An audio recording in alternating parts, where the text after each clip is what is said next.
Quand on pense à l'Empire romain, on imagine Rome, évidemment, le cœur de tout. Mais ce qu'on oublie souvent, c'est que pour que ce cœur puisse battre, il fallait le nourrir. Et ses artères les plus importantes, eh bien, elles ne se trouvaient pas en Europe, mais de l'autre côté de la Méditerranée. C'est l'histoire incroyable de la domination romaine en Afrique, une relation vitale qui a tout simplement permis à l'Empire de survivre. Tout part d'une question qui peut paraître simple, mais qui est absolument fondamentale. Comment on fait pour nourrir une ville immense comme Rome? On parle de près d'1 million de bouches à nourrir tous les jours. C'est un défi logistique colossal. Regardez ce chiffre. 1/3. Juste ça, ce simple nombre, c'est la clé pour tout comprendre. Mais 1/3 de quoi, au juste? 1/3. 1/3 de tout le blé consommé à Rome venait d'Afrique. Le blé, c'était la base de tout, le pain quotidien de chaque citoyen. Ce n'est donc pas qu'une simple statistique, c'était littéralement la ligne de vie de la capitale. L'Afrique du Nord, c'était le grenier de Rome. Alors comment Rome a réussi à mettre la main sur une ressource aussi précieuse? L'histoire, comme souvent avec les Romains, commence par la guerre, par la conquête. Il a fallu transformer un ennemi juré en une Provence absolument indispensable. Cette prise de contrôle, ça ne s'est pas fait en un jour, ça s'est allé sur presque 2 siècles. Tout commence de manière brutale, en 146 avant Jésus-Christ. Rome rase complètement sa plus grande rivale, Carthage, et crée sur ses ruines sa première province d'Afrique. Un siècle plus tard, c'est Jules César qui annexe le royaume voisin de Numidie, et finalement, l'empereur Claude termine le travail en organisant la Maurétanie. Voilà, toute la côte nord-africaine est sous contrôle romain. Le symbole le plus fort de cette transformation, c'est le destin de Carthage. La ville qui avait fait trembler Rome est détruite, pour être ensuite reconstruite par les Romains eux-mêmes, qui en font la capitale de leur nouvelle province. C'est une ironie totale et surtout une démonstration de pouvoir absolu.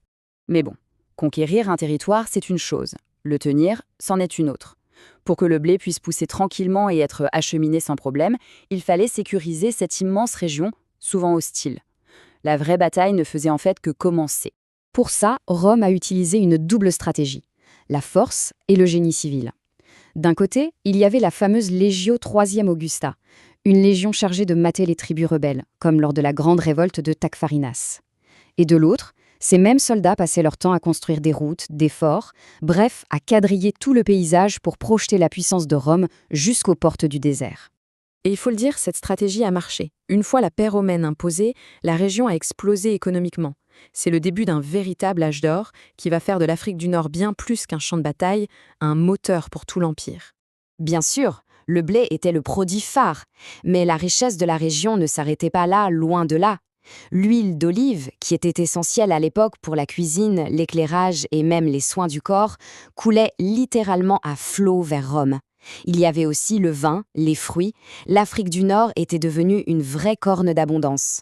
Toute cette richesse, ça a complètement transformé le paysage.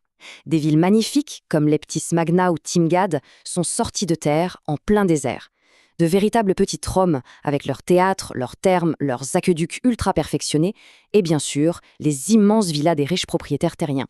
Mais le plus impressionnant, c'est que la romanisation ne s'est pas arrêtée aux bâtiments. Elle a aussi conquis les esprits. Les élites locales, qu'elles soient d'origine punique ou berbère, ont totalement adopté le mode de vie romain. Elles parlaient latin, s'habillaient comme des Romains et prenaient part à la vie politique. L'intégration était telle qu'elle a mené à quelque chose qui paraissait, à l'époque, complètement impensable. Jusqu'où cette intégration est-elle allée?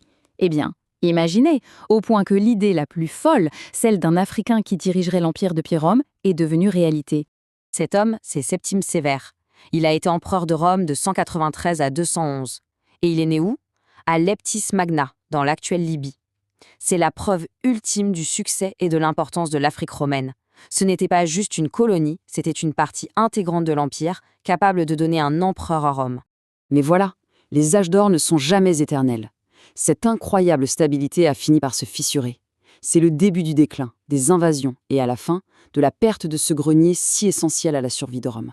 La chute a été lente, progressive.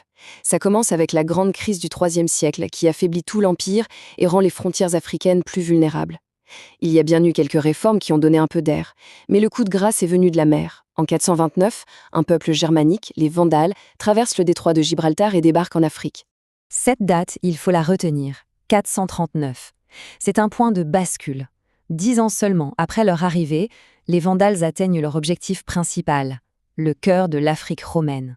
Et là, l'histoire boucle la boucle de la façon la plus tragique qui soit. Carthage, la ville reconstruite par Rome pour la nourrir, tombe à nouveau. Mais cette fois, elle tombe aux mains des Vandales. D'un seul coup, l'artère vitale qui alimentait Rome est coupée. Plus de blé. C'est un choc terrible, un coup dont l'Empire d'Occident ne se remettra jamais vraiment. Avec la chute de Carthage, c'en est fini de la domination romaine directe. Mais après 600 ans d'une présence aussi forte, qu'est-ce qu'il reste ? Quels sont les échos de Rome qui résonnent encore dans le sable ? Évidemment, le départ de Rome ne laisse pas un vide. D'abord, les Vandales fondent leur propre royaume. Ensuite, l'Empire romain d'Orient, Byzance, tentera de reconquérir la région. Mais le changement le plus profond, celui qui va redéfinir toute la culture et la religion de la région pour les siècles à venir, il arrive au 7e siècle avec les conquêtes arabes. Mais ce qu'il faut vraiment retenir de toute cette histoire, c'est que pendant 6 longs siècles, l'Afrique du Nord n'a jamais été un territoire secondaire, une simple périphérie.